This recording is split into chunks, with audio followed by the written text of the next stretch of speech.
Hello, this is Ian from Device42, and thank you for joining me today as I go through an overview of the different reporting options that Device42 offers. Now, Device42 makes it really easy to get your information and your data into the system, whether that's through our automated discovery options, a spreadsheet import tool, or a robust RESTful API. Now, once that information's in the system, what can you do with it? That's where our reporting capabilities come into play. We offer several different options, the first of which I'll be going over is our Classic Reports option found in the Reports tab. Now, Classic Reports, I would say, are for much more on-the-fly reporting and are typically going to be limited to one CI type within Device42. So if we hover over the Add Reports section here, you can see the various CI types that we can report on. So for example, if you want to create a report based on your application components, devices, IP addresses, or discovered software in your environment, this would be the way to do it. Once you drill into any of these, you'll be able to set up lots of different filtering or sorting options. So for example, if you want to create a report on your devices that have end of life or end of support contract end dates in the next 90 days, for example, this would be the way to do that. From there, you can then schedule those reports to go out on a regular basis to a list of addressees so that, on a monthly basis, you can be aware of any contracts that might be expiring, for example. Once the report is saved, you can see all the reports that you've created in this list view here and export them to a CSV or tab delimited file, as well as see them on screen directly here. So if we take a quick look at our rack availability space, we can see a particular report that's been created. So this is showing us all of the rack space availability in this particular room in this building. So here's all the racks in our room here and how much use space is available. The next reporting option I'll be going over is Device42's advanced reporting option, also found in the Reports tab. This is a much more UI-driven reporting option. You can hover over the plus button here and jump right into building out reports, whether these are an express view, which is a little bit simpler, or a little bit more of a hand-holding process, or an advanced report, which gives you lots of freedom to build the report that you want. It's a drag and drop or double click report building process, so very simple, very easy to start picking categories, and the report will create the joins for you automatically between the different objects in Device42.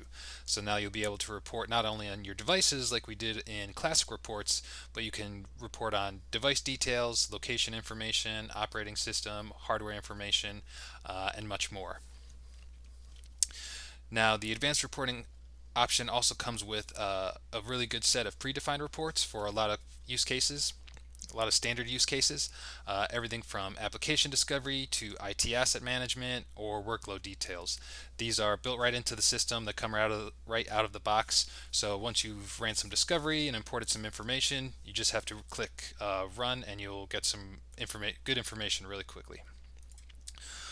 The nice thing about the predefined reports too is that you can duplicate them and use them as templates to kickstart the reporting process. So for example, our rack inventory report here is a standard predefined report.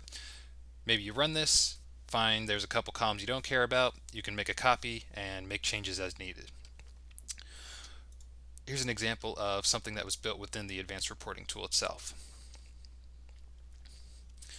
Now, underneath the hood, the advanced reporting system uses DOQL, or Device42 Object Query Language. Now, what is DOQL?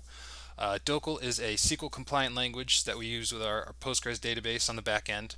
And what we do is expose all of that information so that you have the ability to essentially write SQL queries and joins and pull really granular details or information about specific objects within Device42.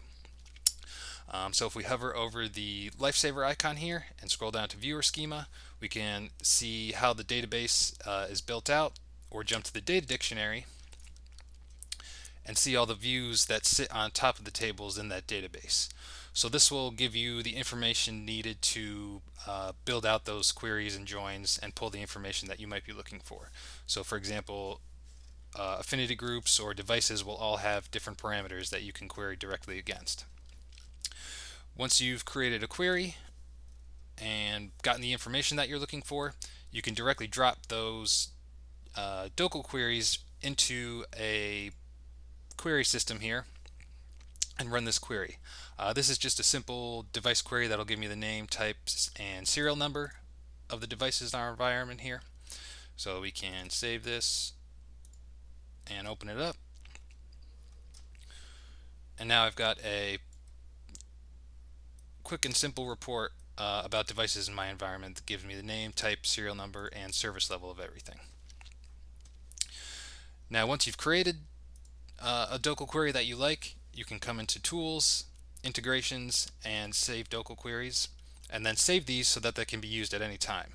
So you'll create a new, add a Save DOQL query, copy and paste that query into a field, save it, and then you'll have a URL here that you can hit from an API or just come directly into the system, and it'll generate that same CSV that we just saw a second ago. Well, thank you for watching my video on overview of reporting options in Device 42. If you have any questions about any of this, please feel free to reach out to support@device42.com. Thank you.